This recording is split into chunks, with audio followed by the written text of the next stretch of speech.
Hello, मैं धीरज एक बार फिर से आप सभी विद्यार्थियों का इस ऑनलाइन प्रोग्राम में स्वागत करता हूं। प्रिय विद्यार्थियों, जैसा कि आप सभी को यह ज्ञात होना चाहिए कि हम लोग मेंस्ट्रुएशन की एक सीरीज को स्टार्ट किए हैं, जिसका अभी तक एक वीडियो यूट्यूब पर अपलोड है। जो विद्यार्थी वह वीडियो को अभी तक नहीं देखे हैं वो जाकर यूट्यूब पर देखें, फिर शायद ये वीडियो देखेंगे तो उनको बेहतर तरीके से समझ में आएगा।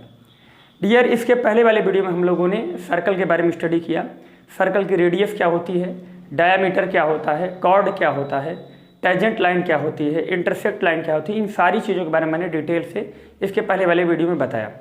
और सेक्टर के एरिया कैसे निकालते हैं, इन सब सारे टॉपिक्स के बारे में मैंने अच्छे तरीके से पहले वीडियो में समझाया है। जो अभी तक उस वीडियो को नहीं देखें वो पहले जाएँ यूट्यूब पर, उस वीडियो को पूरा कंप्लीट देखें, तो शायद ये वीडियो उनको बेहतर तरीके से समझ में आएगा।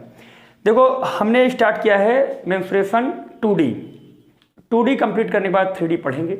और ये चैप्टर किसी भी गवर्नमेंट या किसी कम्पिटिटिव एग्जाम के लिए बहुत ही रिलेवेंट चैप्टर है, और हाई स्कूल में भी ये चैप्टर इन्वॉल्व है। अच्छे तरीके से अगर इसे आप तैयार करेंगे तो निस्संदेह वो चैप्टर आपका कंप्लीट हो जाएगा। तो देखो, अभी तक हमने क्या किया कि सेक्टर के एरिया कैसे निकालते हैं, और आपने कल देखा कि अगर हम कोई ट्रायंगल क्रिएट करें तो उस ट्रायंगल के अकॉर्डिंग बीच में अगर कोई छोटा सर्कल क्रिएट करें तो उसकी रेडियस कैसे निकालते हैं। और इस वीडियो में हम पढ़ने वाले हैं कि अगर 3 सर्कल हम सेम साइज की ले लें, same size in the sense उसका रेडियस सेम हो। रेडियस अगर सेम होगा तो सर्कल का सर्कल का पेरीमीटर और जो आपका एरिया है दोनों एक मतलब तीनों सर्किल का इक्वल होगा। तो मैं ये बताना चाहता हूं कि अगर कोई 3 सर्किल हैं और समान एरिया के और उनके ऊपर एक सर्कल बना दिया जाए, जैसा आप चित्र के अनुसार देख रहे हैं, तो ये जो सर्कल बनाया गया है इस सर्कल का रेडियस क्या होगा, इसके बारे में हम लोग डिस्कस करेंगे। तो देखो, सबसे पहले हम बताएं कि इस सर्कल का ये सेंटर है, ये सेंटर है, ये सेंटर है। अगर इस सेंटर से इस सेंटर को मिला दी और अगर इसकी रेडियस आर है, इसकी रेडियस आर है, देखो पेपर में गिवन रहेगा ये तीनों सर्कल की रेडियस गिवन रहेगी। चूंकि रेडियस तीनों की बराबर है तो इन तीनों सर्कल का आपको रेडियस देगा और इसके ऊपर एक बड़ा सर्कल बनाएगा और उसका रेडियस पूछेगा। तो अगर किसी सर्कल का अगर आप रेडियस निकालते हैं तो सर्कल का पेरीमीटर और आप या सरकमफ्रेंस बोल दो या आप एरिया, तीनों चीज़ें आप दोनों चीज़ें अच्छे से निकाल सकते हैं। तो अगर इस ट्रायंगल की भुजा हम देखें तो अगर यहाँ से इन तीनों पॉइंट्स को लेकर मैं एक ट्रायंगल क्रिएट कर दूँ तो आप बोलेंगे ये ट्रायंगल है समबाहु त्रिभुज। तो अगर ये साइड आर है तो ये भी साइड होगी आर और ये भी साइड होगी आर, ये भी होगा आर, ये भी होगा आर। इसे हम नाम देते थे थोड़ी देर के लिए ए, इसका नाम देते हैं बी, इसका नाम देते हैं सी। अगर इनके पॉइंट्स को लेकर मैं इसके ऊपर एक वृत्त खींचूं तो इस वृत्त का नाम हो जाएगा परिवृत्त। और आपने शायद कल पढ़ा कि परिवृत्त की जो त्रिज्या होती है वो साइड अपान √3 होती है। अगर इसकी हम त्रिज्या निकालें यहाँ से लेके ये त्रिभुज, ये जो परिवृत्त है इसकी त्रिज्या यहाँ से लेके यहाँ तक है, और यहाँ से लेके यहाँ तक अगर हम त्रिज्या निकालें और मान लो इसको हम कैपिटल आर बोलते हैं, और अंदर जो रेडियस है उसकी त्रिज्या तो इस वाले सर्कल की त्रिज्या स्मॉल आर है। तो एक बात बताओ, अगर यहाँ से लेके यहाँ तक हम डिस्टेंस निकालें तो आप बोल सकते हैं परिवृत्त त्रिज्या यानी कैपिटल आर, और इस जो 3 सर्कल बनाएंगे इसकी त्रिज्या कैपिटल आर स्मॉल आर। तो कैपिटल आर का मान निकालने के लिए आप लोगों को कल बताया गया था साइड अपान √3। तो अगर हम बड़े वृत्त की त्रिज्या निकालें तो बड़े वृत्त की त्रिज्या अगर यहाँ से हम फाइंड करें तो आप बोल सकते हैं कि परिवृत्त की त्रिज्या यानी साइड कितना होगा। तो इस ट्रायंगल का साइड कितना है तो आप कहेंगे r + r, 2r है, और बाई √3 और प्लस क्या जोड़ दें, ये चीज़ जोड़ दें। अगर ये चीज़ जोड़ देंगे तो ये स्मॉल r है। तो यहाँ से अगर r कॉमन ले लेंगे तो अंदर बचेगा 2/√3 और +1। ये जो आपका आंसर आया ये क्या है, इस बड़े वृत्त की त्रिज्या है। मैं आशा करता हूँ कि ये टॉपिक आप समझ गए होंगे। इसके बाद हम समझते हैं कि अगर 3 समान शेप के सर्कल ले लिए जाएं और उनके ऊपर देखो, यहाँ सर्कल बनाना अलग सेंस है और इस पर एक बेल्ट बांधना अलग सेंस है। अगर बेल्ट बांधेंगे मेरे प्यारे भाई तो बेल्ट इस पॉइंट से लेके इस पॉइंट तक बिल्कुल सीधा रहेगा। तो आप बताओ, अगर हम इसको यहाँ से इस तरीके से मिला दें और इसको इस तरीके से मिला दें और इसको यहाँ मिला दें तो बताओ ये एक रेक्टेंगल बन जाएगा। और ये आर है, ये आर, तो ये भी हो जाएगा 2r। अगर यही काम यहाँ से कर दें, इसको यहाँ मिला दें, इसको यहाँ मिला दें, तब पर भी ये एक रेक्टेंगल बन जाएगा। ये आर, तो ये भी हो जाएगा 2r। इसी प्रकार से अगर यहाँ मिला दें इस तरीके से तो यहाँ भी हो जाएगा 2r। देखो 2r मिलके हो जाएगा 6r। और आप जानते हैं इसको और इस वाले भाग को, और आप अगर इस वाले भाग को, तीनों भाग को मिलाओगे तो r यहाँ पे आप जोड़ेंगे तो ये आपका अर्धवृत्त है, ये तो अर्धवृत्त बना ठीक है, लेकिन ये जो सेंस बन रहा है इस एरिया में हिसाब से हो जाएगा, ये हो जाएगा 2πr। तो 2πr अगर यहाँ हम कॉमन क्या कॉमन ले लें, 2r कॉमन ले लें तो अंतर बचेगा 3 + π। मैं ऐसा करता हूँ कि ये पॉइंट आप समझ गए होंगे। फिर इसके बाद हम लोग देखते हैं, देखो फिर से एक बार बता दे रहे हैं, इस पे वृत्त बनाना अलग सेंस है और इस पे बेल्ट बांधना अलग सेंस है। बेल्ट बांधेंगे तो यहाँ से यहाँ तक 2r, यहाँ से यहाँ तक 2r, यहाँ से यहाँ तक 2r, तो ये हो जाएगा 6r।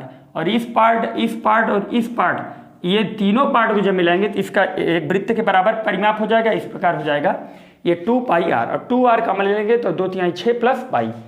वैसे अगर इसका निकालें तो एक बात बताओ, ये सेंटर है, ये सेंटर है, अगर इसकी रेडियस r है, इसकी रेडियस r है, तो ये भी होगा r और ये भी होगा r। तो r ऊपर वाला हो जाएगा 2r, नीचे वाला भी 2r, तो ये हो जाएगा 4r। और यहाँ से अर्धवृत्तीय है, अर्धवृत्तीय यानी πr + πr हो जाएगा 2πr। इस हिसाब से यहाँ 2r कॉमन लेंगे तो अंदर हो जाएगा 2 + π। तो ये 3 पॉइंट्स हम मैं ऐसा करता हूँ कि बेहतरीन तरीके से आपको समझ में आ गए होंगे। पहला क्या है, 3 वृत्त एक ही समान आकार का लेगा और उसके ऊपर एक वृत्त बनाएगा, और इस प्रकार 3 वृत्त लेगा, एक ही आकार के होंगे लेकिन उसके ऊपर बेल्ट बांधेगा। तो जब बेल्ट बांधेगा तो ये बेल्ट का ये पार्ट जो होगा बिल्कुल सीधा होगा, लेकिन यहाँ पे जो ये पार्ट है ये बिल्कुल सीधा नहीं है, इसमें कर्व है, वलय है। तो मैं ऐसा करता हूँ कि ये तीनों पॉइंट्स आपके क्लियर हो गए होंगे। अब नेक्स्ट पॉइंट को देखते हैं हम लोग। और अब इस तरीके की आकृति को क्रिएट कर दे। हो सकता है कभी कभी क्या होता है कि बीच में सर्कल बना दे, अगर सर्कल ना बनाए और पूछ ले कि इस पार्ट का शेडेड पार्ट का एरिया क्या होगा, जैसे 1 2 3 वृत्त बना दिया वो, और 3 वृत्त बनाने के बाद बोले कि इस बीच वाले शेडेड पार्ट का एरिया क्या होगा, तो आप बिल्कुल घबराएंगे नहीं, बिल्कुल अच्छे तरीके से मैं समझा रहा हूँ, आप बिल्कुल क्लियरली इस चीज़ को निकाल देंगे। अगर इस पॉइंट और इस पॉइंट तीनों को मिला दें, यहाँ से इसको मिला दें, इसको यहाँ मिला दें और इसको यहाँ मिला दें, इस पॉइंट का नाम रख दें A, इस पॉइंट का नाम रख दें B और इस पॉइंट का नाम रख दें C। तो आप बताओ ये जो सर्कल है, पहली चीज़ तो तीनों इक्वल रेडियस के हैं, तो ये R होगा, ये R होगा, ये भी R हो जाएगा, ये भी R हो जाएगा, ये भी R हो जाएगा, ये भी R हो जाएगा। तो आप बताओ ये कौन सा त्रिभुज हो जाएगा, तो आप बोलेंगे समबाहु त्रिभुज हो जाएगा। तो आप लोग पता है कि समबाहु त्रिभुज का प्रत्येक एंगल कितने डिग्री का होता है, तो आप बोलेंगे 60 डिग्री का होता है। ये भी हो जाएगा 60 डिग्री का और ये भी हो जाएगा 60 डिग्री का। तो आपको पता होना चाहिए कि समबाहु त्रिभुज का जो एरिया होता है आप जानते हैं √3/4 × साइड स्क्वायर, ये हो जाएगा साइड स्क्वायर। तो आप लोग बताओ अगर इस समबाहु त्रिभुज के एरिया से, ध्यान से बात समझो यार, देखो फिर से बता रहे हैं, अगर इस समबाहु त्रिभुज के एरिया से, ध्यान समझना, ABC ये जो समबाहु त्रिभुज है, इस समबाहु त्रिभुज के एरिया से इस सेक्टर का एरिया, इस सेक्टर का एरिया और इस सेक्टर के एरिया, यानी 3 सेक्टर के एरिया का माइनस कर देंगे तो ये जो पार्ट आएगा इस पार्ट का एरिया आ जाएगा। या आप ऐसे एक काम करिएगा कि एक कागज़ लीजिएगा, इस त्रिभुजाकार आकृति में काट के उसे इस कागज़ को इस डिजाइन में इधर काट देना, इस डिजाइन में इधर काट देना, इस डिजाइन में इधर काट देना।